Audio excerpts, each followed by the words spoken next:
인터뷰 시작하도록 하겠습니다. 아예 그러시죠. 예. 네, 반갑습니다. 예. 예. 요즘 뭐 조갑재 대표 만난 다음에 써놓은 거 보면은 우리 안철수 대표께서 굉장히 요즘 우길성천한다. 이런 느낌을 받았다고 하는데 어떻습니까? 요즘 이렇게 굉장히 어려운 어떤 그렇습니다. 하고 있는데도 힘은 넘쳐나는 것 같아요. 저 해야 될 일이 많으니까 더 그렇습니다. 오히려 저 뭐 선거에서 승리한 다음에는 조금 긴장도 풀어지고 막 그러기 쉽지 않습니까? 근데 지금은 우리가 졌기 때문에 해야 될 일이 산더미 같이 누적돼 있죠. 그러니까 오히려 더 힘을 내야 될 때 아닌가 싶습니다. 국민들이 볼 때는 지난 대선이 참 국민의힘으로서는 어려운 선거였잖아요. 예, 그렇습니다. 예, 경과 대통령 탄핵 다음 대선이었으니까. 근데 그때 후보들 말고는 가장 열심히 했던 국민의힘이었습니다. 우리 안철수 대표를 꼽더라고요. 예, 그때는 좀 어떤 마음으로 그렇게 열심히 하셨습니까? 근데 저로서는 너무나 당연하다고 생각했습니다. 제가 저기 평생 조직원으로서 살았었거든요. 프리랜서로 혼자서 일했던 적이 한 번도 없고 항상 어떤 조직 내에서 처음에는 의대 교수로 그 다음에 또 안랩 창업에서는 또 바로 엔지니어만 한 1,300명 되는 회사로 그 다음에 또 서울대 대학 원장으로 그 다음에 또 그 정치계에 와가지고는 창당해가지고 38석짜리 당을 만드는 걸로 뭐 삼김 이래 뭐 최대 실적 아니겠습니까? 사실 정치인으로서는 그리고 당대표도 제가 4번 했죠. 그러다 보니까 어쨌든 이 뭐 길다면 길고 짧다면 짧은 한 12년 정도 정치 동안에 압축 경험 넘어서 농축 경험을 한 것 같습니다. 사실 뭐 거의 한 20년 정치하신 분들 경험을 다 한 것 같은데 뭐 그 과정에서 저는 그 영어로 work ethics, 그러니까 어떤 조직에 속해 있는 사람이 어떻게 행동해야 되는가, 거기에 대해서는 뚜렷한 제 철학이 있고 한 번도 변한 적이 없습니다. 그래서 저 일단 김문수 후보하고 저하고 대선 경선에서 저 치열하게 뭐 나름대로 싸워서 제가 그 당원들이 김문수 후보를 선택을 했지 않습니까?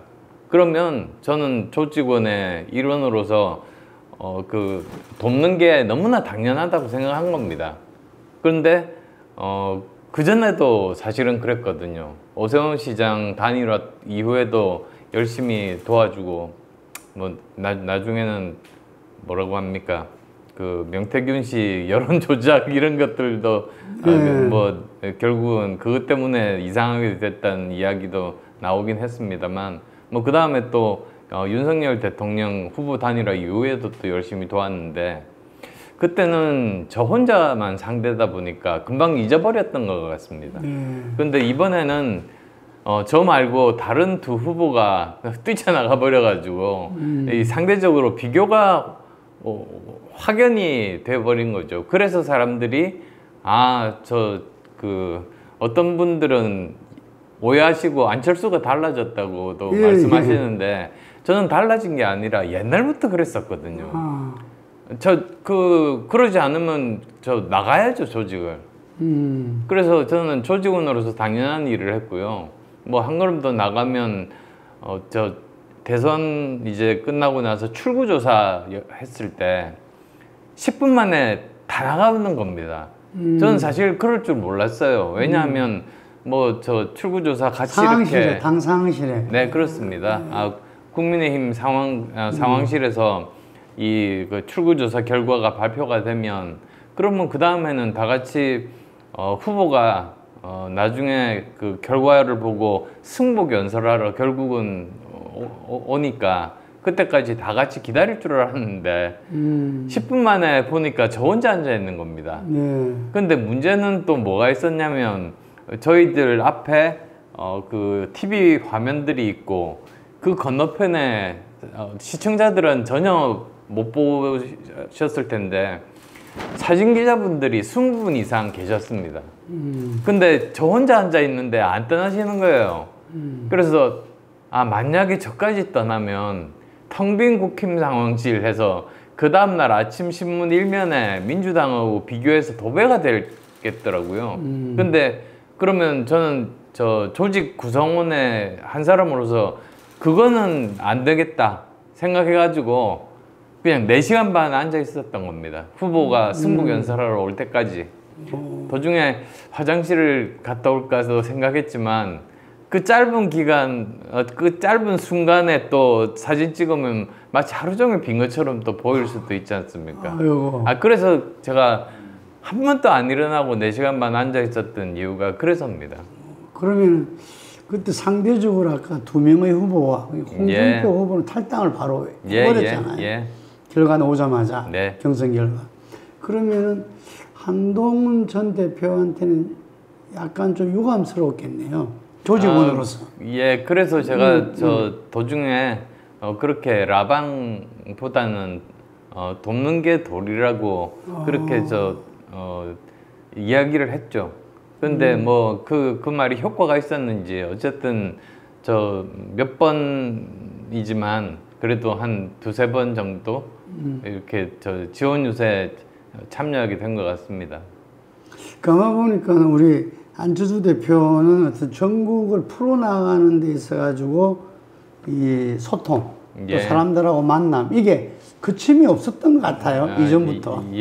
그렇습니다. 그 사람들이 많이 오해하는데 뭐 어떤 사람들은 뭐 제가 사람들하고 안 어울리고 혼자 있고 막 이런 이미지들 그렇죠. 이렇게 만들어져 있었어요. 만들어져 있는 게 저는 이해할 수가 없는 게 아니 그런 사람은 어떻게 벤처 기업을 창업을 하고 10년 동안 CEO로 그것도 V3는 일반인들이 잘 구매를 안 하고 기업들이 사기 때문에 벤처기업 CEO는 영업사원이거든요.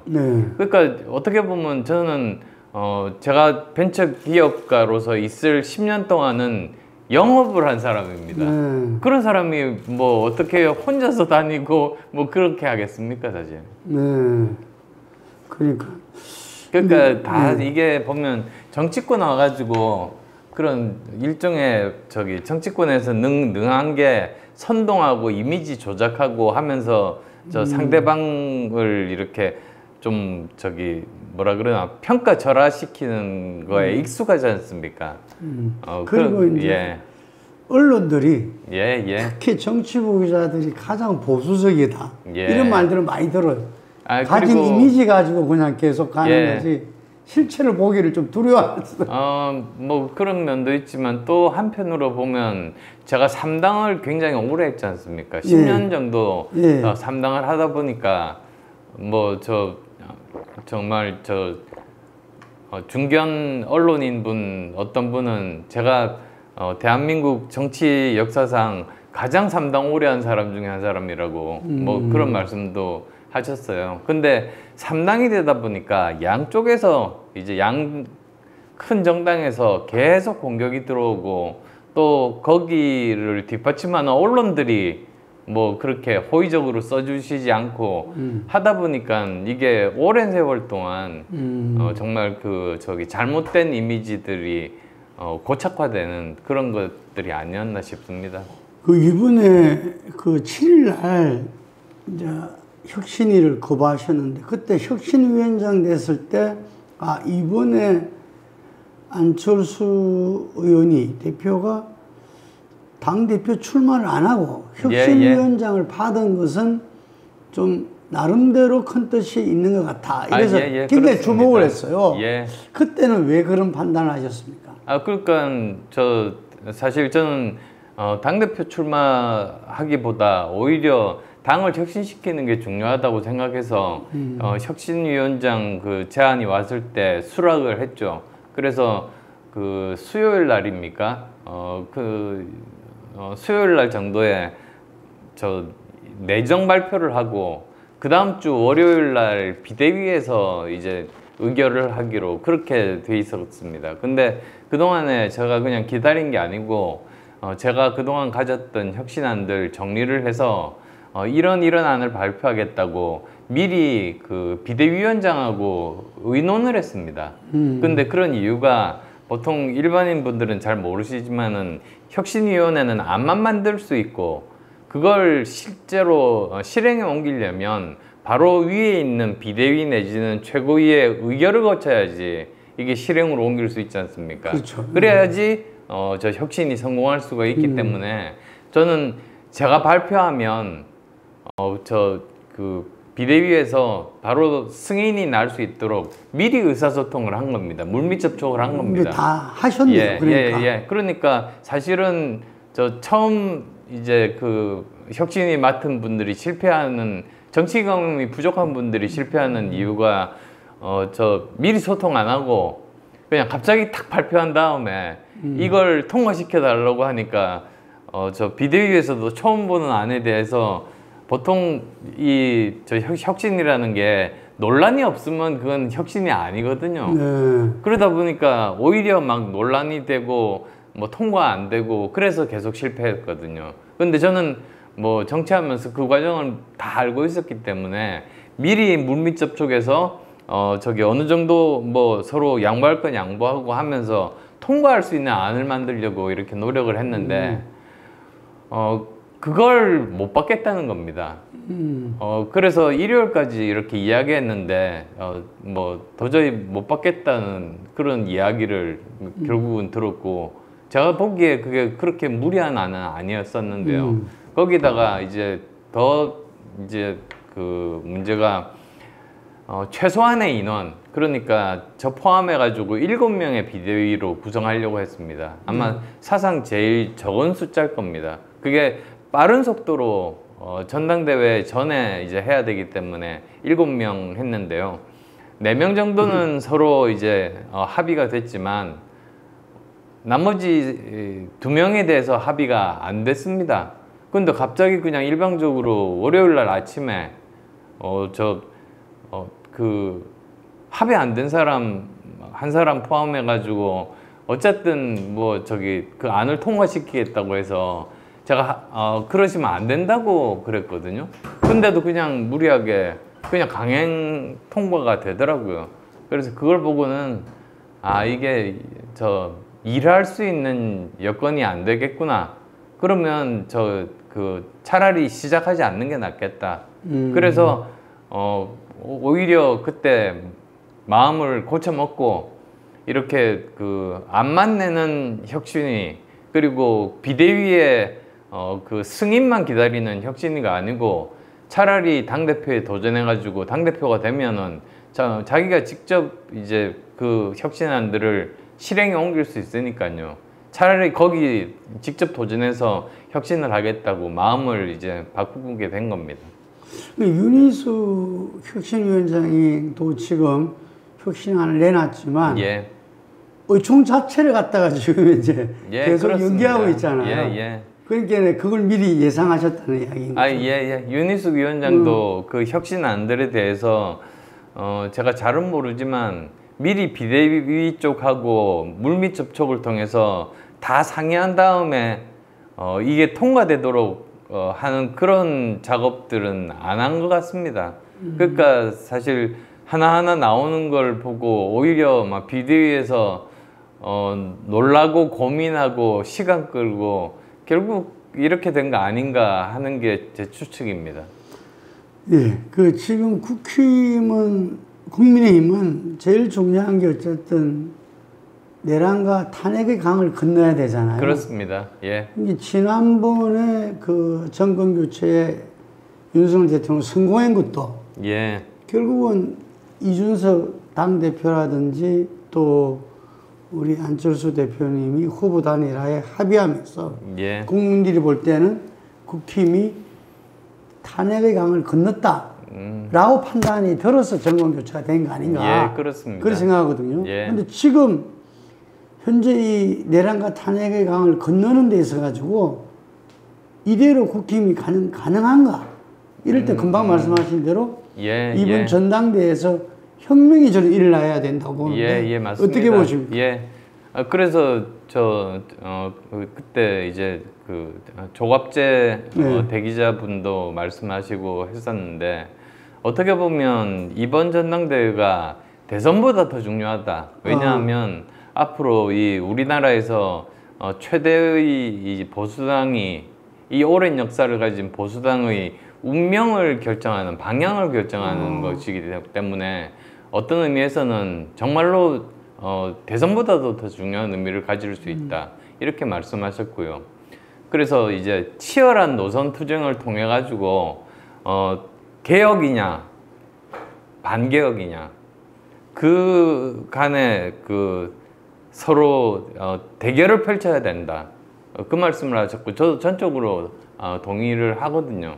그러니까 한쪽에서는 이런 그 개혁, 그러니까 사실은 개혁이라고 하는 것이 결국은 계엄과 탄핵의 강을 건너고 그 다음에 또 거기에 책임 있는 분들은 적절하게 거기에 맞는 수준의 사과 내지는 뭐 윤리위원회 회부 이런 것들이 있어야 되고요.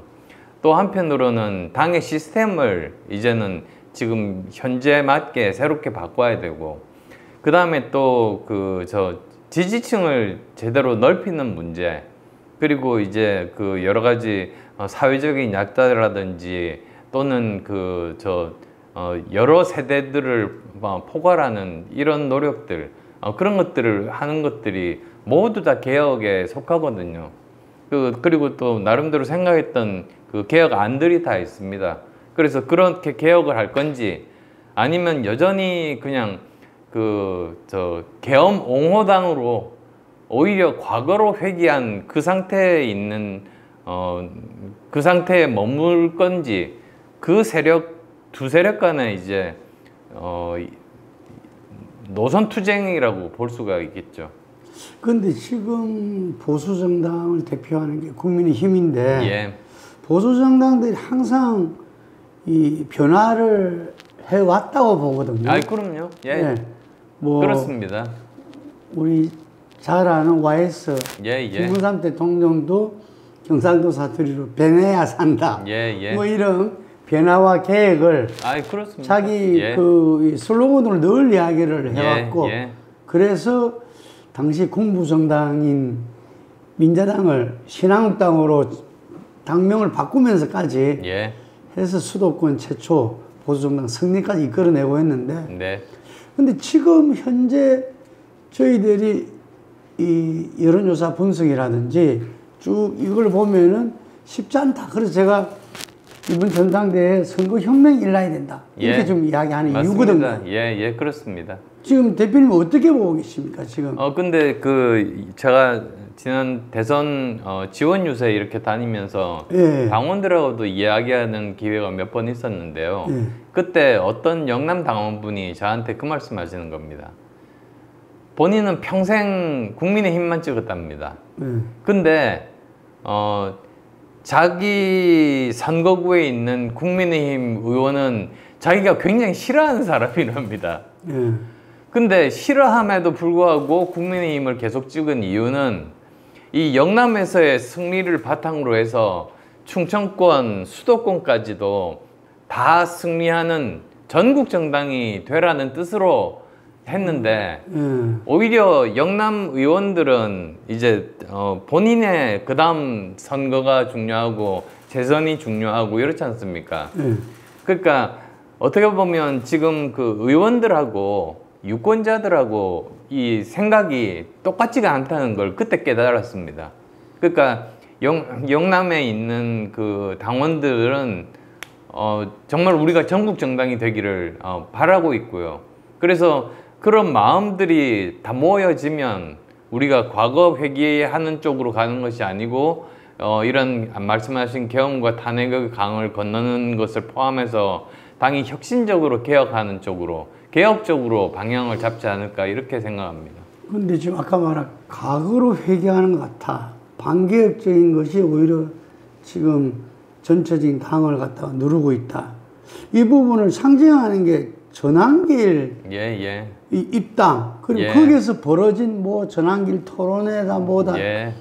이걸 보고 아마 많은 국민들이 놀랐을 것 같아요. 예. 그러니까 무슨, 그게 사실은 뭐 그 한 사람이 뭘 큰 상징이라고 저는 보지는 않고 이런 흐름에서 결국은 과거에 머물려고 하는 그 관성에 의존하는 여전히 계엄에 대해서 옹호하는 계엄 옹호당으로 만들려는 그런 흐름 중에 하나라고 보고 있거든요. 그래서 저는 뭐라 그러나 계속 제가 이번 선거는 개혁 대 반개혁의 또는 혁신과 반혁신의 대결이라고 말씀드린 게요. 이게 어떤 언론에서는 이걸 잘못 많이 쓰시더라고요. 이거를 뭐라 그러나 이념 논쟁으로 가서 합리적인 보수와 극우와의 대결로 자꾸만 이렇게 말씀하시는데 저는 그건 잘못된 표현이라고 봅니다. 그래요. 예, 왜냐하면 이게 예를 들면 계엄을 옹호하는 게 극우라고 이거는 이념 문제가 아니거든요. 그러면은 계엄을 했던 박정희 대통령이 뭐 극우라고 말하는 사람 아무도 없지 않습니까? 그러니까 사실은 이거는 이념 논쟁이 아닌 겁니다. 그리고 또 뭐라고 합니까? 이런 탄핵에 대해서도 사실은 같은 말씀을 드릴 수가 있고 전혀 이런 극우하고 상관없는 어떻게 보면 더 정확한 표현은 극단적인 의견을 가진 어떤 사안에 대해서 극단적인 의견을 가질 수는 있는데 이거는 이념 문제가 아니고 부정선거론이라든지 부정선거론이 과연 극우냐? 아니거든요. 왜냐하면 그거 주장 맨 먼저 한 게 사실은 지금 이재명 대통령하고 김어준 씨 뭐 이런 사람들이 맨 먼저 주장한 건데 그 사람들은 극우는 아니거든요. 그러니까 이게 그 주장 자체가 이건 이념 논쟁이 아니고 그냥 극단적인 의견에 이렇게 매몰돼 있는 것이고 또 과거 회귀적인 의견에 매몰돼 있는 것이니까 어떻게 하면 과거로부터 결별을 해서 혁신을 하느냐 또는 그냥 과거로 매몰돼서 그냥 그대로 오히려 더 과거로 돌아가느냐 그 사이의 대결이다 또는 미래와 과거와의 대결이다 저는 그렇게도 말씀드립니다. 네, 한동훈 전 대표와 회동을 해가지고 당내 쇄신, 윤어게인 저지 등에 대해서도 논의를 했다 이래 보는데 이 국민들이나 지지하는 당원들이 볼 때서는 좀 연대했으면 좋겠다 이런 이제 시각들이 많으니까 연대를 논의하지 않았을까 이런 기대도 하고 그러거든요. 어땠습니까? 근데 연대에 대한 이야기는 전혀 나오지 않았습니다. 오히려 저한테 먼저 그때가 언제죠? 그러니까 7월 6일 날 정도에 텔레그램으로 문자가 왔더라고요. 한번 그냥 조용한 데서 비공개로 뵙고 싶다. 그래서 편하신 시간이나 장소 정하면 제가 가겠다고 해가지고 7월 9일 날 만나게 된 거거든요. 그래서 지금 이제 대선 패배 이후에 당이 지금 어떤 상황이고 저는 항상 주장하듯이 우리 개혁해야 되고 그 다음에 또 개혁뿐만 아니고 사실 인원 충원들을 해야 되고 시스템을 바꿔야 되고 이런 이야기들을 제가 했었죠. 그래서 거기에 기본적으로 반대한다는 이야기는 안 했습니다. 그 정도였었죠, 사실은. 예. 그래서 어쨌든 지금 조경태 의원이 또 출마 선언을 했지 않습니까? 예. 그래서 장동영, 김문수, 뭐 이렇게 조경태, 우리 안철수 대표, 한동훈 전 대표는 아직 표명을 안 하고 있고, 예, 예. 뭐 이렇게 좀 새가 이렇게 금방 말한대로 개혁다 반개혁, 예. 이렇게 딱 나눠졌을 때 국민들과 특히 당원들이 예. 나름대로 당의 미래를 좀 판단할 수 있지 않을까. 예, 그렇습니다. 그게 그래서 저 예전에 이제 경험을 살펴보면 사실은 박근혜 대통령 그 탄핵 이후에 중요한 전국 선거 3개를 연달아 패배했지 않습니까? 네. 거기에서 이제 당원들이 위기감을 느끼고 우리가 정말로 변화해야 되겠다. 그리고 전략적인 선택을 해야 되겠다. 이런 생각하에서 그 30대 당대표를 뽑은 게 시작 아니었겠습니까? 그래서 그 서울시장 재보궐선거도 이기고 대선도 이기고 그 다음에 또 지방선거도 이기고 결국 그렇게 됐었는데 그러다 보니까 이제 완전히 좀 다시 또 잊어버리고 약간 느슨해진 거죠, 사실은. 그러다 보니까 이제 막 총선 패배하고 결국은 대선도 패배했지 않습니까? 그래서 지금이야말로 다시 또 이제 그 전국 단위의 선거가 시작되는, 그 중에서도 제일 풋뿌리부터 시작하는 그 지방선거가 내년에 있으니까 지금부터 당원들이 다시 또 예전처럼 우리가 이기기 위해서는 전략적인 선택을 해서 내년 지방선거에서 지난번에 처럼 완패하지 말고 정말 그 근거를 만들어 놔야지 그 다음 총선 때 우리가 저 일당도 될 수 있고 그렇게 되면 다시 또 정권을 되찾아올 수 있다. 저는 그렇게 생각해서 정말로 이번에는 전략적인 선택들을 해서 개혁편에 많이 서주시기를 진짜 바랍니다. 윤희수 혁신위원장하고도 만나셨잖아요. 예, 예. 그때 뉴스가 제일 그 탑으로 올랐던 게 두 분이서 전당대에서 전 국민 여론조사 100%로 하는 게 좋겠다 이게 나왔어요. 그랬을 때 이제 많은 분들이 이거는 정당 민주주의에 어긋난다 이런 비판들을 많이 하고 언론도 많이 그렇게 받아 쓰더라고요. 근데 그거는 저는 오해라고 생각하는 게 그 100% 하자는 거 이제 윤희숙 원장 말이었었고요. 근데 거기는 그냥 뭐 모든 전 국민에 대한 게 아니고 그 뭐라고 합니까? 민주당 지지자는 제외한 거 있지 않습니까? 역선택 방지가 있는 그런 여론조사를 말했습니다. 그거 100% 하자는 거였고 그렇게 되면 사실 거기에서 당원이 꽤 들어갑니다. 사실. 그렇겠죠.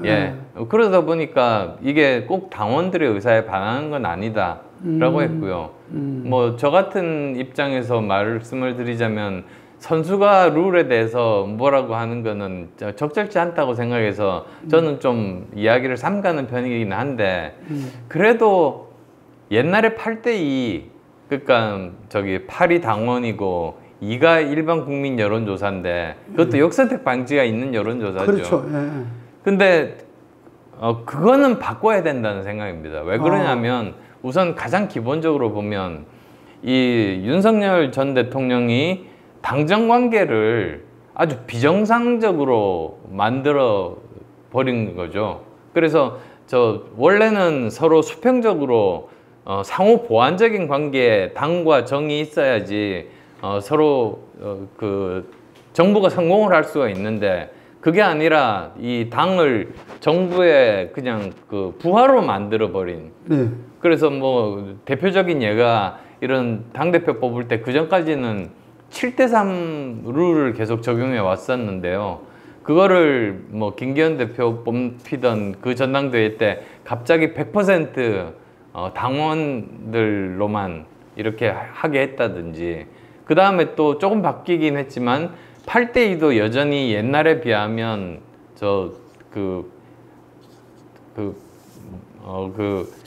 윤 대통령이 이렇게 바꿔놓은 거에서 크게 벗어나지 않는 그런 아니거든요.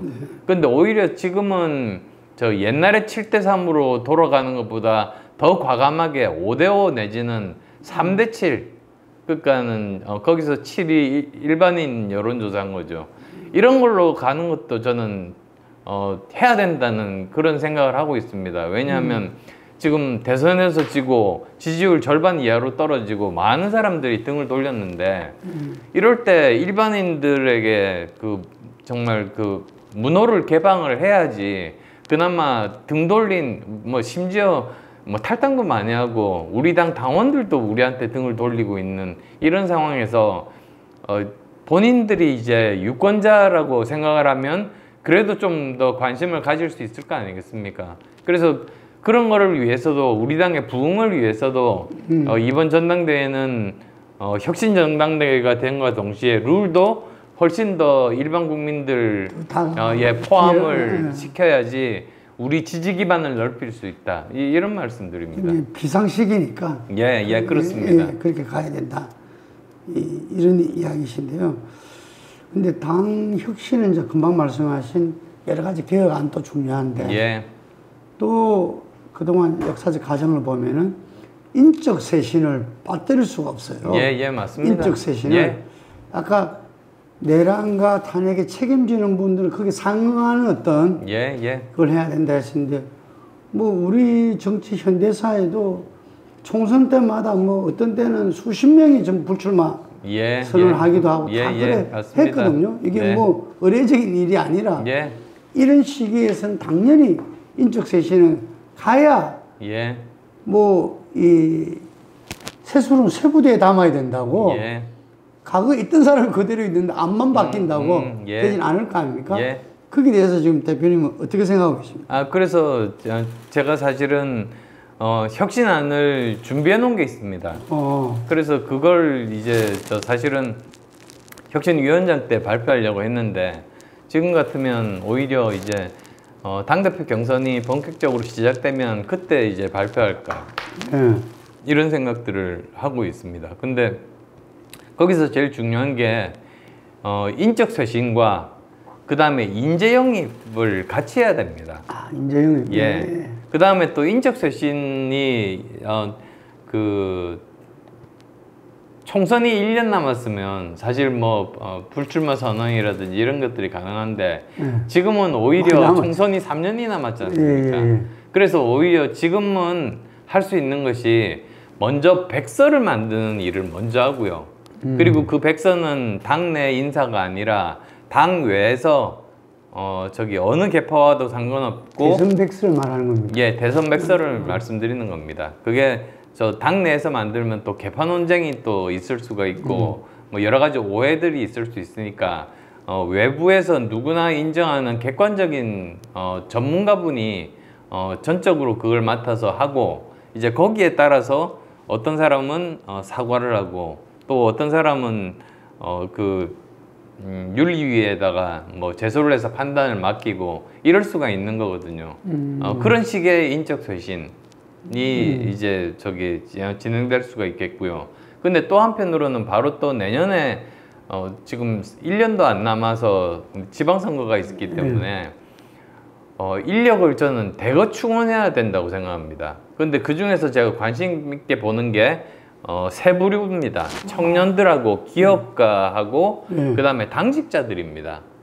그러니까 우선은 이제 청년을 말씀을 드리면 지금 현재 아주 거칠게 표현하자면 6070 세대 이상은 우리 당 지지자분들이 많이 계시고 이제 4050은 민주당 지지자분들이 많이 계시는데 2030 세대들은 제가 이렇게 만나서 이야기를 해봐도 그렇고 대부분이 어떤 특정 정당보다는 본인들을 정말 진심으로 생각하고 미래를 계획을 하는가 이런 쪽이 훨씬 더 관심이 많지 이게 무조건적으로 우리를 지지하거나 민주당을 무조건적으로 지지하거나 그러지는 않거든요. 지금 이재명 대통령과 민주당에서 이번 대선 결과를 두고 지금 제일 우려하고 또 나름대로 조심하고 긴장하는 게 20, 30대. 그렇습니다. 그래서 20대 남성 같은 경우는 20%에 머물렀잖아요. 맞습니다.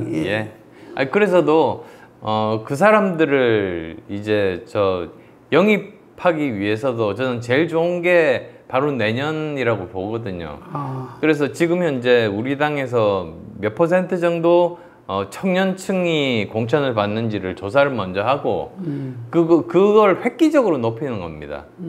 그렇게 되면 사실 뭐 청년층들이 우리 층에 관심을 가지고 호감을 가질 수 있게 되는 또 그런 효과도 있지 않겠습니까? 그리고 또 그 사람들이 그 세대에 맞는 정책들을 내세우게 되면 청년들이 아무래도 우리 당 쪽에 지지를 많이 보낼 수 있을 겁니다. 그래서 그게 하나 있고요. 근데 지금까지는 청년층의 예. 정치권의 영입이 예. 쇼윈도 수준이었다. 그게 저는 비판이 많아요. 뭐 여러 가지 원인이 있습니다만 그 중에 하나가 청년들이 사회생활 경험도 없는데 바로 국회의원이 되는 거는 저는 바람직하지 않다는 생각입니다. 예. 그래서 오히려 처음부터 정치를 하고 싶어하는 청년이 있으면 꼭 지방의원을 그래도 한두 번 이상은 거친 사람이 그 다음에 국회의원으로 되면 제대로 의정활동을 할 수가 있는 거고요.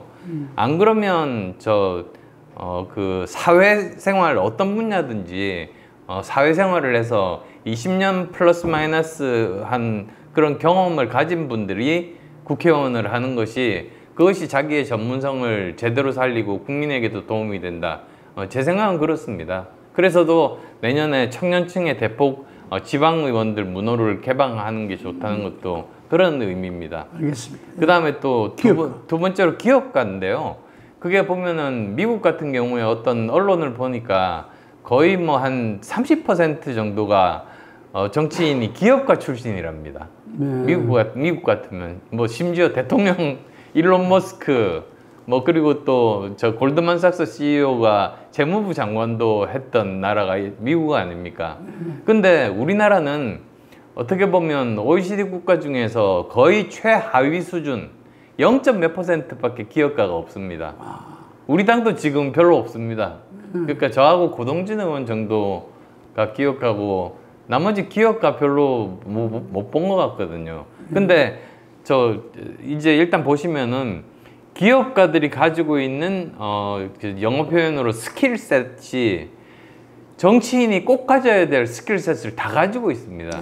예를 들면 어떤 사회 현상에 대해서 문제를 파악하는 능력이라든지 또는 회계장부를 제대로 볼 수 있는 능력이라든지 경영할 때 회계장부 못 보는 사람은 없거든요. 근데 의외로 국회의원 중에 회계장부도 못 보는 사람들이 굉장히 많습니다. 근데 중소기업도 아니고 국가 운영을 회계장부를 제대로 읽지 못한 사람이 그걸 어떻게 합니까? 그러니까 그런 것들, 마케팅 능력들, 전략 능력, 그 다음에 조직 관리 능력 이런 걸 다 가지고 있는 게 기업가여서 미국이나 다른 선진국들 보면 이렇게 전직 기업가 출신들이 정치하는 경우가 많은데요. 우리나라는 지금 너무 적거든요. 그래서 이게 진짜 우리 인재풀을 획기적으로 늘릴 수 있는 쪽 중에 하나인데 그 발목 잡는 게 여러 개가 있습니다. 근데 그 중에 하나가 사실은 백지신탁제거든요. 백지신탁이라는 게 말이 잘못된 게 더 정확한 용어를 말씀드리면 백지매각입니다. 그러니까 신탁이면 갖고 있는 줄 아는데 그게 아니고 실제로 세부 내용을 보면 한 달 내 무조건 팔게 돼 있거든요. 그렇더라고요. 예. 그러니까 그냥 투자한 사람 같으면 아무 문제가 없지만 창업자 같은 경우에 예를 들면 그 황철주 사장, 그러니까 박근혜 대통령 시절에 중소기업 청장하려고 하다가 백지신탁이 있는 걸 알고는 그냥 자기 차라리 그럼 중소기업 청장 안 하겠다고 그랬지 않습니까? 사실 기업가의 입장에서 보면은 공직에 있는다는 게 봉사하는 마음을 가진 사람만이 할 수가 있거든요. 정치한다고 돈을 많이 버는 것도 아니고 명예를 얻는 것도 아니고요. 욕만 많이 먹지. 그러니까 사실 봉사하는 마음으로 하려는 사람이 그걸 막는 겁니다. 근데 이거는 미국보다 더 심한 게 트럼프가 지금 주식을 팔고 있습니까? 일론 머스크가 주식을 팝니까? 지금 그렇지 않은데 우리나라만 좀 너무 엄격하거든요. 근데 그러면 이걸 어떻게 고치면은 그 많은 기업인들이 저 정치권으로 들어와서 봉사를 할 수 있을까 생각해 보면 있는 제도를 없애기보다는 오히려 선택의 폭을 넓혀주는 게 저는 바람직하다고 봅니다. 그래서 뭐 기업가 출신 중에 그냥 투자 목적으로 가지고 있으면 저 백지 매각해도 되고요. 또는 다른 개정안을 내 가지고 두 번째 옵션이 뭐냐면 공직을 끝나고 나서 5년 동안 주식 매각을 금지하는 데 서명을 하는 겁니다. 그렇게 되면 공직을 할 때 이 주식이라는 게 몇백만 명이 그 흐름을 보고 있는 상황에서 이걸 가지고 정책적으로 장난칠 수는 없습니다. 그럼 당장에 잡혀가죠. 그리고 또 설령 뭐 저기 그 사람이 공직을 하면서 뭐 기대 심리 때문에 주가가 좀 올랐다고 해도 뭐 5년이 아니라 1년 내에 그냥 공직 끝나고 나면 그냥 정상화 될 겁니다. 그러니까 5년 정도면 저는 충분하다고 보거든요. 그걸로 뭐 공직했다고 해서 자기가 뭐 그걸로 재산 증식을 할 수는 없는 노릇이니까요. 그래서 그런 방식을 저기 법률안을 이렇게 도입을 하게 되면 오히려 더 긍정적인 요소가 많고 더 좋은 인재들이 정치권으로, 사실은 좋은 인재가 정치권으로 와야 되지 않습니까? 자꾸 이렇게 어떻게 보면 뭐 많은 분들이 느끼기에 정치권에 진입하는 사람들의 수준이 옛날에 비하면 낮아진다고 이렇게 생각하시는데 그걸 저기 그 복구할 수 있는 좋은 방법 중에 하나고요. 마지막 세 번째로는 지금 당직자분들 중에 민주당은 이미 실행하고 있는데 우리 당이 못하고 있는 게 당직자 중에서 어느 정도 나이도 되고 경험도 쌓아가지고 정치를 하고 싶은 사람은 내년에 아예 그 공천을 주는 거죠, 지방선거에. 그래서 지방의원으로 갈 수 있는 길을 터주면, 그러면 그 사람은 그 사람들대로 이제 새로운 봉사를 할 수 있는 기회를 가질 수 있는 거고, 또 그냥 은퇴하고 싶은 사람이 있으면 희망퇴직을 받든지 해서 어느 정도 자리가 비어 있으면 다시 거기에다가 정말 그 전문가 내지는 박사 받은 사람들을 거기에다 채우는 거죠. 연구원들을 채우는 겁니다. 그러면 여의도 연구원이 다시 또 이 싱크탱크, 그리고 또 선거 전략, 그리고 여론조사 전문가들로 이렇게 채워질 수가 있지 않습니까? 지금은 사실은 보면은 그 중앙당 100명이라는 법적인 규정 때문에 당직자가 이렇게 넘쳐나면 여의도 연구원으로 가서 근무를 하는데 연구를 못하니까 여의도 연구원의 그 실력이 갈수록 이렇게 떨어지고 있는데, 그걸 복구시킬 수 있는 또 개혁안 중에 하나인 거고 인원을 충원할 수 있는 방법 중에 하나인 것도 되고요. 그 당직자에는 뭐 보좌관도 포함? 예. 보좌관도 포함입니다. 인재 영입은 참 좋은 이야기인데 지금 국힘에 인재 영입이 가능할까 이렇게 생각할 수도 있어요. 누가 들어올라가겠냐. 그래서 저 오히려 지금 뭐 순서상으로 보면 당장 내년이 지방선거고 이제 3년 후가 총선 아니겠습니까? 그래서 오히려 내년에 지방의원들부터 그렇게 충원을 시키는 걸로 바꾸면은 이게 결국은 뭐 그중에서 경쟁력이 있는 사람이 뭐 저기 총선에 도전할 수도 있는 것이고요. 뭐 여러 가지 거기서 우리가 많은 인력 충원들을 그것 때문에 총선에서 더 많은 좋은 인재를 또 충원할 수 있는 그거를 보여줄 수 있는 거죠. 그런 그 하나의 장으로 삼을 수 있다, 저는 그렇게 생각합니다. 이번 대선에서 아까 TK 당원을 봤을 때 전국 정당을 위해서 TK 지역에서 줄곧 국힘 찍었는데 오히려 지역 정당화 되는 것 같아 이런 우려를 이제 들었다 그랬잖아요.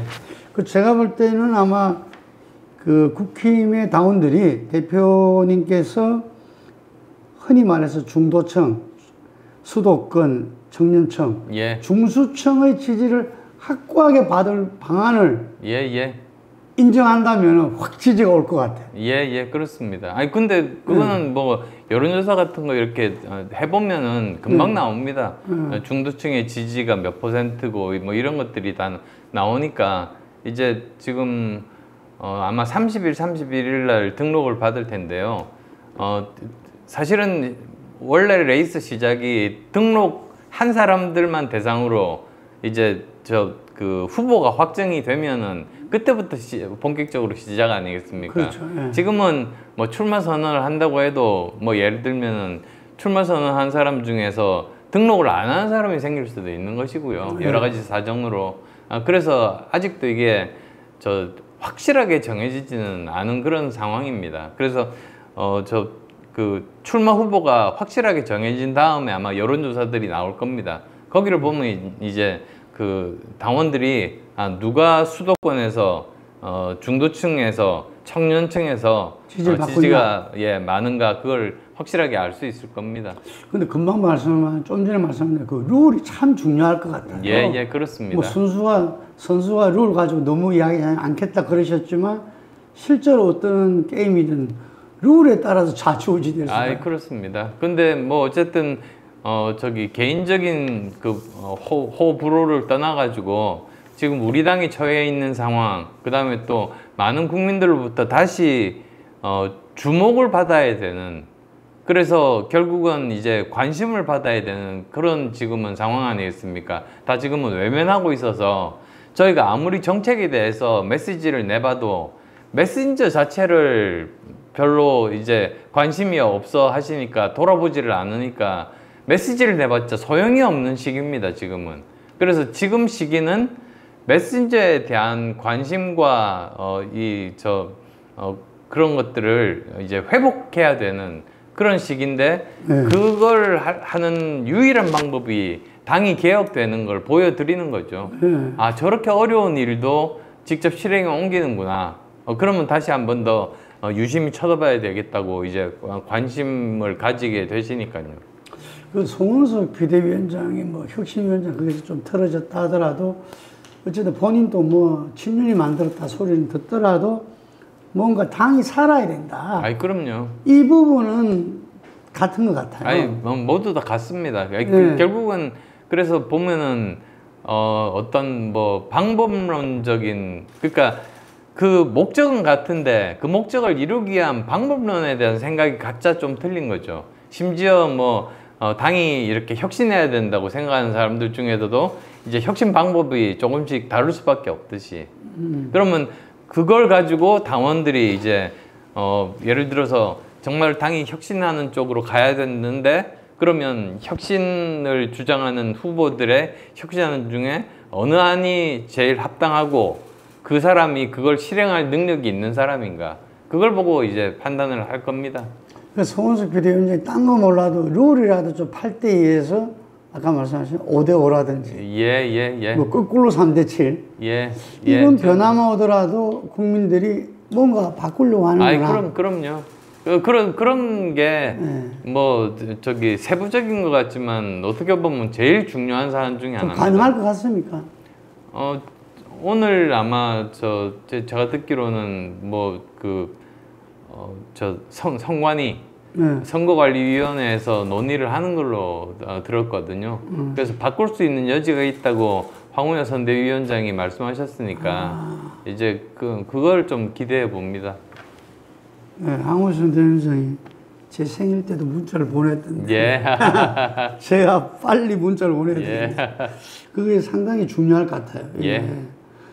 근데 지금 이 당대표가 됐을 때 확실히 어쨌든 혁신안 그리고 그 인적 쇄신도 보면은 백서에 근거해서 하겠다는 증거에 근거해서 그러니까 이제 윤희숙 혁신위원장처럼 뭐 누구를 이야기하고 뭐 이런 거는 아니다는 이야기죠. 8대 여러 가지 우리의 과오가 있고 거기에 해당되는 사람들까지 일일이 지금 거명을 할 생각인 것 같습니다. 그래서 1호에 해당되는 사람으로 지금 아예 실명을 막 이렇게 이야기하듯이 이제 지금 그러고 있는데 저는 생각에 그 8개를 어떤 기준으로 뽑았느냐 또 그런 이야기도 나올 수 있고 하니까 오히려 이렇게 전반적으로 대선과 관련된 이런 여러 가지 사건에 대해서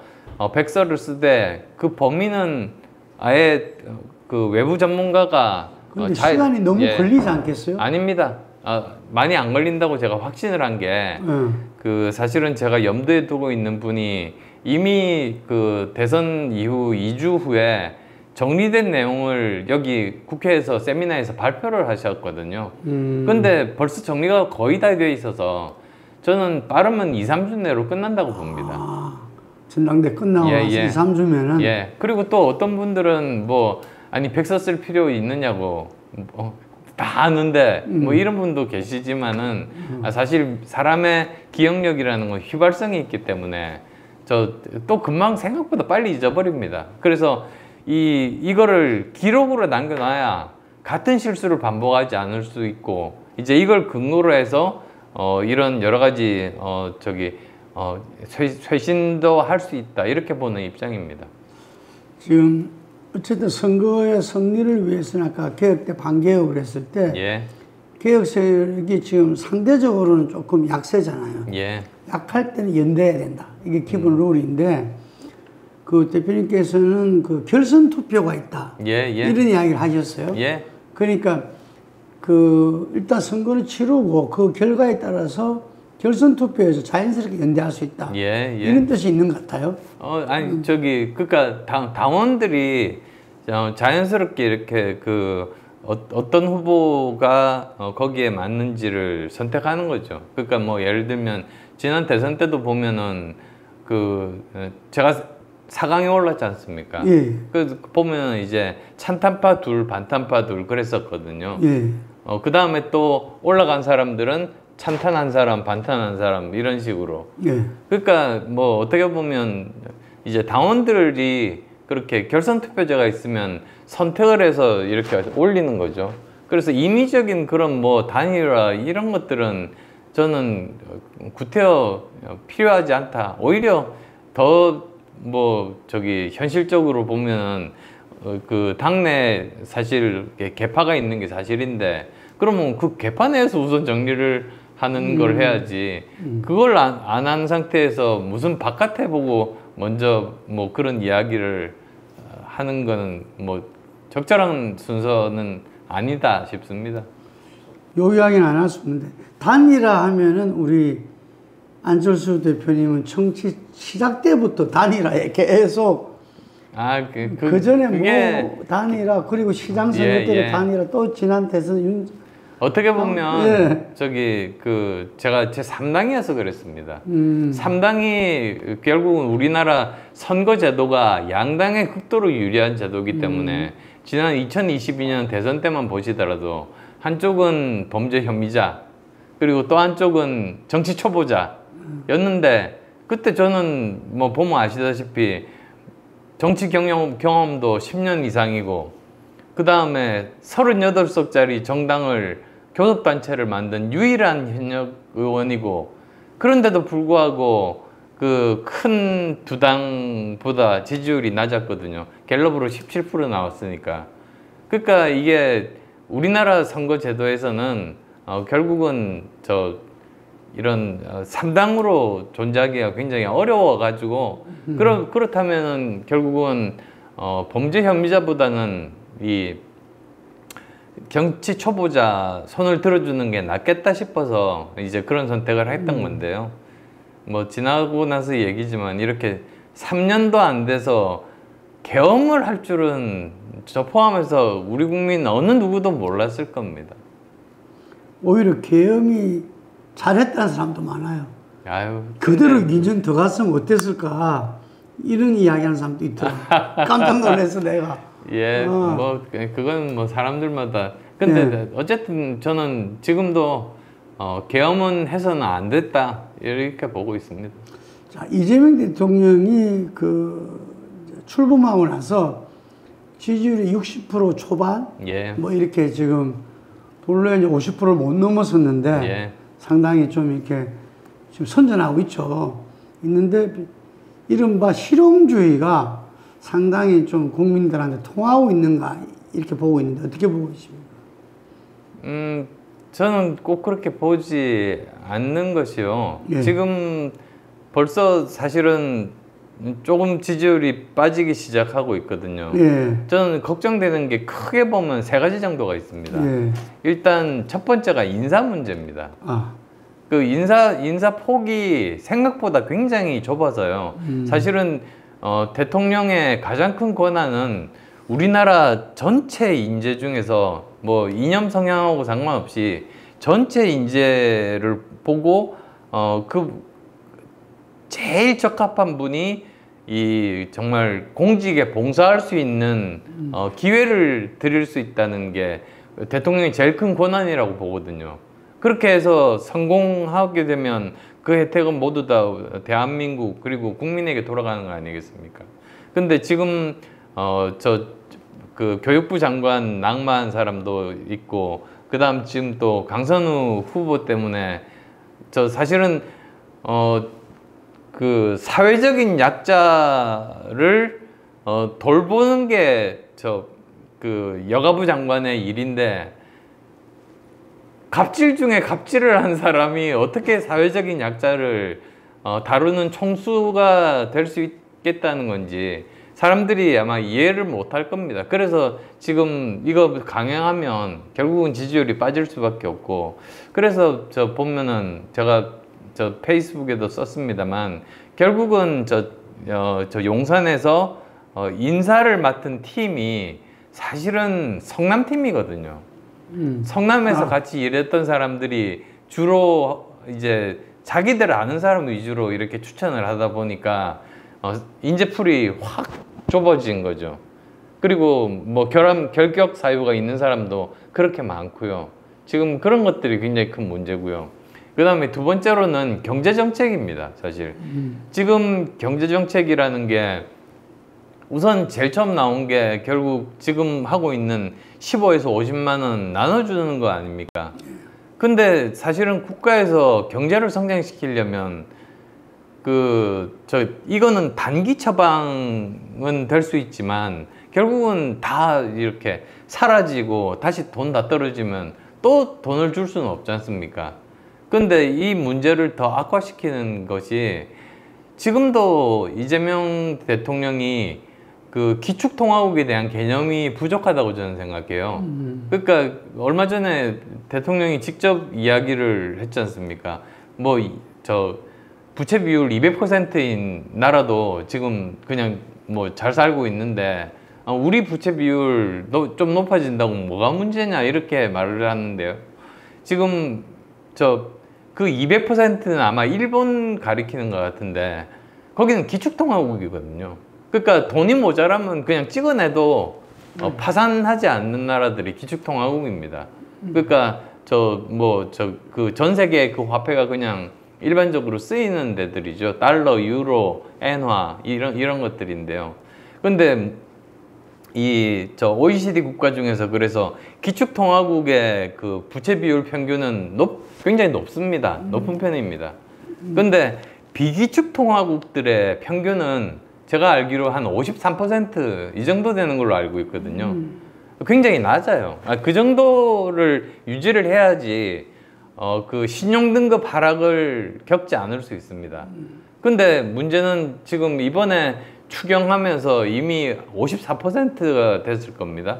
그러니까 지금 벌써 이제 평균을 넘고 있죠. 근데 예를 들면 지금 이번에 돈 떨어져 가지고 내년 5월에 지방선거를 목적으로 또 돈 풀기를 시작하면 그러면 이게 이런 식으로 선거 때마다 돈 풀기를 해서 5년을 보낸다? 그럼 우리나라 결국 신용 등급이 떨어질 수밖에 없고 그렇게 되면은 외국에서 빌리는 돈의 금리가 올라갈 수밖에 없고 우리나라에 투자된 돈이 빠질 수밖에 없고 그렇게 되면은 결국 나타나는 게 IMF 외환위기 같은 게 결국은 또 재발될 수가 있지 않습니까? 그래서 이런 부분들이 경제정책이 걱정이 되고요. 그 다음에 세 번째가 외교정책입니다. 그러니까 친중, 친북 성향들을 지금 미국에서 의심을 하고 있으니까 결국 그러면 우리나라에 경제적으로 안보적으로 지대한 영향을 미치게 되거든요. 왜 그러냐면 사실은 우리나라 뭐 삼성 하이닉스가 이렇게 돈을 많이 벌고 있는데 그 근본 특허를 이렇게 추적을 해나가 보면 결국은 미국에 많습니다. 근데 만약에 우리나라에 새로운 신기술을 이렇게 이전을 하려고 해도 우리나라에 기술을 이전하면 이게 몰래 중국으로 그냥 가버린다고 이렇게 의심을 하게 되면 더 이상 새로운 기술을 공급을 받지를 못하죠. 그러면 우리나라 먹고 사는 문제에 막대한 지장을 초래할 수 있고요. 그 다음에 또 우리나라를 더 못 믿게 되면 사실 지금 주한미군도 성격을 바꿔가지고 북한군을 상대로 하는 것이 아니고 오히려 중국이 대만 침공하는 것까지 영역을 확대하고 있지 않습니까? 역할들을 서서히 바꾸고 있는데 그러면 그만큼 대북 억제력은 약화되거든요. 그러면 우리 안보에 사실은 굉장히 심각한 그 우려를 낳게 되는 셈이죠. 그래서 그런 점들이 지금 이 정부가 안고 있는 제일 큰 뭐 일종의 3대 리스크라고 저는 말씀드릴 수 있겠습니다. 지금 간세 전쟁이 난리잖아요. 예. 뭐 진보당에서는 트럼프가 날강도다 이렇게 표현도 하는데. 근데 뭐 그게 그렇게 한다고 무슨 소용이 있습니까? 그러니까 빨리 사실은 정상간 회담이 빨리 돼야 됩니다. 정상회담. 근데 아니 아프리카하고도 정상회담을 지금 이제 막 하고 있는데 이렇게 늦어진 경우를 제가 본 일이 없거든요. 심지어 사실은 뭐라고 합니까? 윤석열 대통령 그 탄핵 심판 기간 동안에 권한 대행을 맡았던 한덕수 총리가 다시 헌법재판소에서 탄핵에 대해서는 기각이 돼가지고 다시 돌아왔을 때 트럼프 대통령하고 한 40분 정도 통화했죠. 그리고 이분은 영어를 워낙 잘해가지고 40분 내내 영어로 그냥 서로 자유롭게 이야기를 했습니다. 근데 반대로 이제 이재명 대통령이 된 다음에 10분 했거든요. 그리고 이재명 대통령은 영어를 못하는 분이기 때문에 중간에 통역사가 끼니까 사실은 5분 한 겁니다. 그럼 인사만 한 거죠. 그러고 나서 이제 지금 보면은 다른 나라에 비해서 아무것도 진행이 안 됩니다. 그러니까 지금 뭐 일본 같으면 오늘 아침 신문이었었나? 이제 15%로 어느 정도 이제 정해진 것 같더라고요. 근데 우리나라는 지금 뭐 한참 후순위로 후순위로 밀려 있으니까 이게 굉장히 큰일입니다. 지난번에 이제 대선 경선 나오면서 우리 대한민국의 미래는 과학기술 강국으로 가셔야 된다. 맞습니다. 이런 말을 하셨잖아요. 지금 어떻게 보십니까? 그 방향은 뭐 제대로 잡고 있는 건가? 그렇지 않습니다. 않습니까? 지금? 저는 뭐 더 구체적으로 보면 이 과학기술 정책의 방향도 걱정인 것이 과학에 대해서 깊은 지식이 없다 보니까 오히려 너무 유행 따라가는 예를 들면 대표적인 게 인공지능 쪽이거든요. 사실 보면은 인공지능 수석을 신설했죠. 근데 저는 그게 안 맞다고 보는 입장이거든요. 왜 그러냐면 지금 가까운 미래에 굉장히 크게 인류의 역사를 바꿀 기술들이 여러 개가 있습니다. 인공지능이 그 중에 하나인 거고요. 그 다음에 퀀텀 컴퓨팅 분야가 있고요.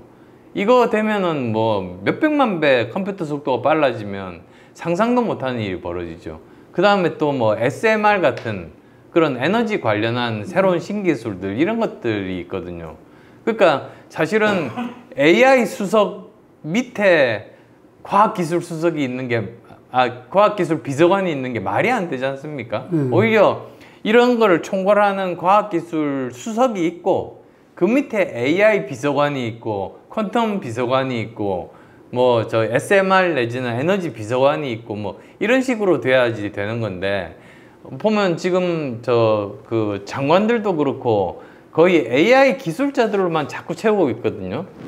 그래서 그러면 AI는 발달을 하는데 그러면 다른 쪽은 우리가 어떻게 할 거냐? 이런 거가 전혀 안 보입니다. 그래서 저는 너무 이렇게 한쪽으로 치우쳐서 가다가 큰 기회를 놓칠까 봐 그런 게 걱정입니다. 지금 개헌 문제에 대해서도 우리 대표님도 입장은 개헌은 해야 된다. 예, 그렇습니다. 이런 입장이잖아요. 그랬을 때 이걸 이제 뭐 아는 국회에서 역대 국회에서 다 만들어 놨잖아요. 예, 뭐 공청회든 전문가든 뭐 학자든 다 그럼요. 예. 어떻게 가정을 지금 이 정부에서는 국회가 밟아야 저는 시기가 제일 중요합니다. 그래서 지금 이제 논의가 그래도 대통령 임기 초에 시작되는 게 다행이라고 생각되는 것이 지금까지 개헌이 실패했던 이유가 다 대통령이 임기 말에 그렇죠. 지지율이 떨어져가지고 무슨 탈출구의 하나로 이런 안들을 내고 막 그랬었습니다. 그러니까 계속 실패할 밖에 없었죠. 그래서 저는 가능하면 빨리 해서 내년 지방선거 때 그때 개헌안에 대해서 투표를 같이 하면은 그게 제일 적절하다 이렇게 보고요. 그 다음에 또 사실 세부적으로 들어가면 합의 안 되는 안들도 많지 않습니까? 그래서 저는 오히려 제안하고 싶은 게 여야가 합의하면 사실 지금 비록 절대 다수를 갖고 있지만 200석은 넘지 않기 때문에 국민의힘에서 이거 안 된다고 하면 개헌안 통과 안 됩니다. 그러니까 오히려 여야가 합의된 것만 하자. 예. 단계적 개헌. 예, 단계적으로. 그러니까 한 걸음을 나가면 좋지만 한 걸음을 나가기 힘들면 반 걸음이라도 나가면 그 다음에 다시 또 반 걸음 나갈 수 있지 않습니까? 원식 의장이 그 입장이다. 예. 그래서 저는 그렇게 하자는 입장이거든요. 그렇게 해서 이제 바꿔야 된다. 그리고 어떻게 보면 저는 제일 중요한 게 두 가지인데요. 하나는 개헌안에 있어서 대통령 결선 투표제를 도입하는 거. 결선 투표제. 예. 그래서 지금 이번에도 사실은 이재명 대통령이 50% 못 받았거든요. 그러니까 50.6%의 국민들로부터 거부를 당한 대통령이라고 볼 수도 있어요.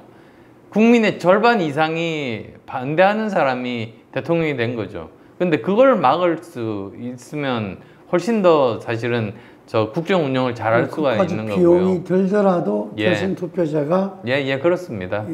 가반의 지지를 얻는 대통령이 필요하다. 그리고 그렇게 해야지 일종의 이제 다당제가 가능해지는 겁니다. 다당제. 결선 투표를 하게 되면. 그렇죠. 지금 그런 효과가 있고요. 그리고 또 이것만큼이나 중요하고 참 넘기 어려운 벽이 법률을 바꾸는 거, 선거법 바꾸는 겁니다. 이 선거법을 바꿔가지고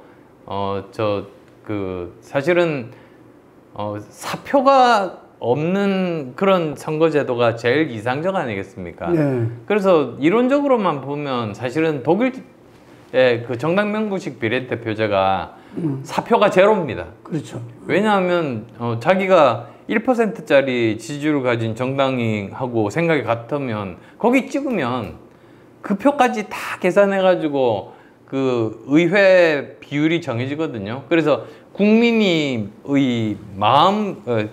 전체의 그 정당 지지하는 지도 분포하고 그대로 이 의석수하고 정확하게 일치합니다. 근데 우리나라는 사표가 제 생각에 한 60-70% 되는 것 같아요. 왜냐하면 정의당 지지자가 정의당을 잘 못 찍거든요. 그렇죠. 떨어지니까. 그러니까 민주당을 찍는 겁니다. 근데 그것도 사표거든요. 그 사람이 떨어지든 붙든 뭐 그런 식으로 따지게 되는. 그래서 사실 이 제도를 바꿔야 되는데 정당 명부식 비례대표제로 하면 또 비례대표에 대해서 불신감이 많은 분들이 있으니 그나마 이제 절충적으로 할 수 있는 방법이 그 도농복합 그래서 도시는 도시는 저 중선거구제. 근데 2명 뽑으면 중선거구제가 아닙니다. 우리나라가 옛날에 한번 중선거구제 해가지고 실패했던 이유가 2명을 뽑는 선거구제를 해서 실패한 건데요. 그게 왜 그러냐면 그 연구 논문도 있습니다만 1명을 뽑으나 2명을 뽑으나 1명이 민주당 뽑히는 데서 2명을 뽑으면 둘 다 민주당이 뽑히고 1명이 그 국민의힘이 뽑히는 지역에서 2명을 뽑으면 국민의힘 2명이 뽑힙니다. 근데 그게 바뀌는 때가 3명 이상을 뽑을 때부터 바뀐다고 하거든요. 그러니까 뭐 최소한 한 4명 정도를 국회의원을 뽑는 그런 중선거구제. 중선거구제를 도시에 도입하고 4명까지는 중선거구제입니까? 그렇게 볼 수 있습니다. 그래서 한 4명 정도를 뽑는 걸 기준으로 해서 도시는 중선거구제를 도입을 하고 그 시골은 여전히 워낙 넓으니까요. 지금처럼 소선거구제로 하고 이런 식으로 바꾸는 게 저는 적합하다 이렇게 생각합니다. 그 마지막 질문인데요. 마지막 질문. 자기 국민의힘 대표가 되면은 어쨌든 이재명 정부이기 때문에 대통령과 이전 표현으로 치자면 여야 영수회담.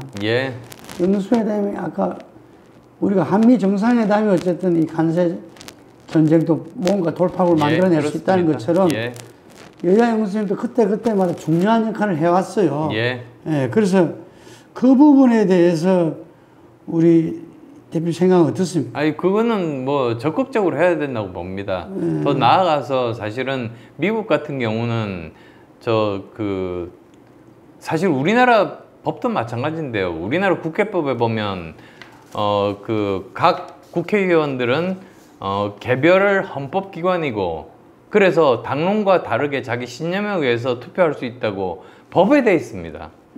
그리고 이제 당론은 이 당원 당규에 있으니까 훨씬 더 그 낮은 수준이거든요. 그러니까 근데 실제로 보면은 오히려 당론의 따라가면서 국회법과는 반대되는 행태들을 많이 보이죠. 그래서 저 혼자 앉아가지고 저 투표한 경우가 2번 있었는데 저 최상병 건하고 저기 탄핵하고 이런 경우에는 어쨌든 뭐 그런 경우를 보면 저는 국회법에 법대로 충실하게 저는 따랐습니다. 제 소신대로. 근데 그 미국 같은 경우는 그게 훨씬 더 하기 때문에 심지어 저기 여당 의원이라고 무조건 대통령 편을 들지는 않거든요. 그러니까 저기 대통령이 하는 일이 열심히 여당 의원, 야당 의원들 불러가지고 설득하면은 야당인데도 대통령 안에 찬성해주고 뭐 이런 경우들이 있지 않습니까? 마찬가지로 우리나라도 이제는 그런 식으로 좀 바뀌고 영수회담이 좀 더 활발하게 해서 여야 협치가 가능해지고 사실은 민주주의가 다수결주의는 아니지 않습니까? 무조건 다수결만 고집하게 되면은 이게 결국 전체주의로 가버리게 되고 나쁜 예가 사실은 뭐 저기 많으니까요. 그러니까 민주주의가 사실은 어떻게 보면 독재 국가를 만들 수 있는 제도이기도 하거든요. 그렇죠. 그게 민주주의는 소수의 의견도 존중하고 끝없이 설득 노력을 하고 서로 타협하고 합의하는 게 그게 민주주의인데 그게 아니고 무조건 숫자로만 우리가 많으니까 무조건 투표로 밀어붙인다 이렇게 되면 그게 결국은 전체주의로 가는 지름길이죠. 대표님 어쨌든 지금 대통령이 잘해야 국민들이 편안하고 행복해질 수 있잖아요. 맞습니다.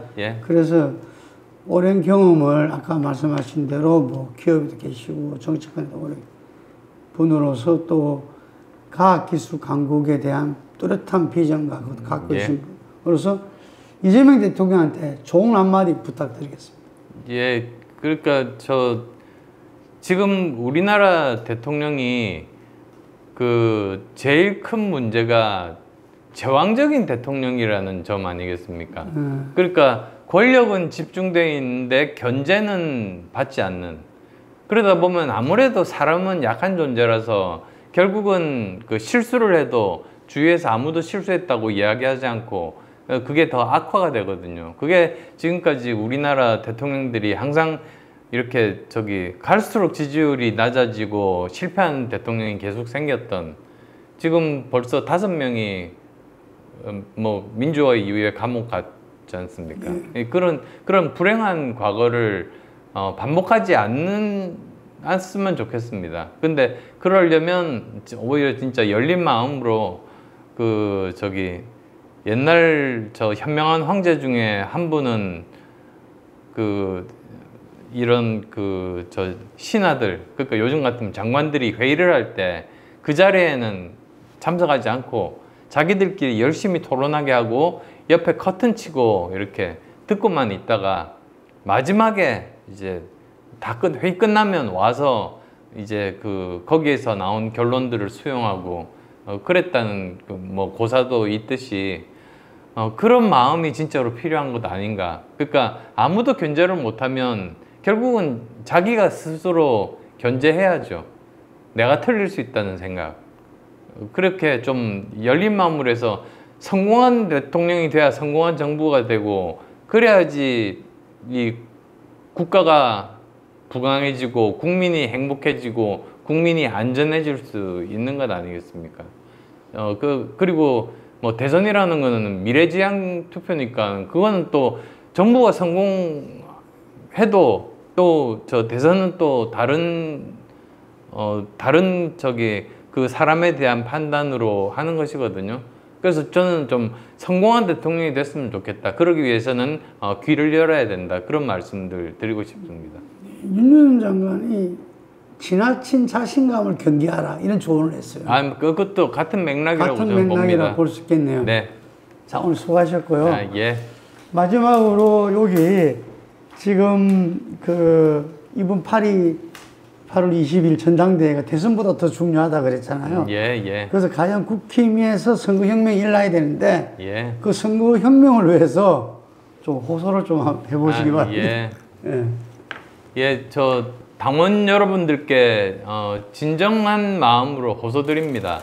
지금 우리 당이 혁신을 하지 못하면 결국은 점점 더 축소되고, 그냥 정말 어떤 분들이 말씀하시는 것처럼 영남 자민련으로 될 수밖에 없는 운명에 처할 수 있습니다. 이번 선거는 과연 우리가 다시 발전해서 정권을 잡을 수 있는 수권 정당의 길을 가는가, 또는 그냥 쪼그라들어서 정말 영남 자민련이 될 수밖에 없는가, 그걸 결정짓는 중요한 선거입니다. 그게 바로 개혁과 반개혁의 대결이라고 저는 생각합니다. 그래서 지금 정말 당원분들이 전략적인 선택을 다시 하셔가지고 이 개혁적인 후보들에게 저 지지를 보내주시기를 간곡하게 부탁드립니다. 그래야만 우리가 다시 수권정당이 될 수 있습니다. 예, 뭐 제가 개혁의 대표 아니겠습니까? 본인 이야기도 마지막에 예. 그리고 저는 정말 개혁을 해야 된다는 대표로서, 그리고 이제 저는 중도, 수도권, 청년의 대표로서 지금 현재 열심히 뛰고 있습니다. 그런 점들, 그리고 지난 10여 년간의 그런 정치 경험이라든지 혼자서 창당을 해서 38석이라는 거대한 그런 정당을 만든 유일한 현역 의원이라는 점, 그런 점들 다시 한 번 더 말씀드리고 싶습니다. 꼭 지지 부탁드리겠습니다. 감사합니다. 수고하셨습니다.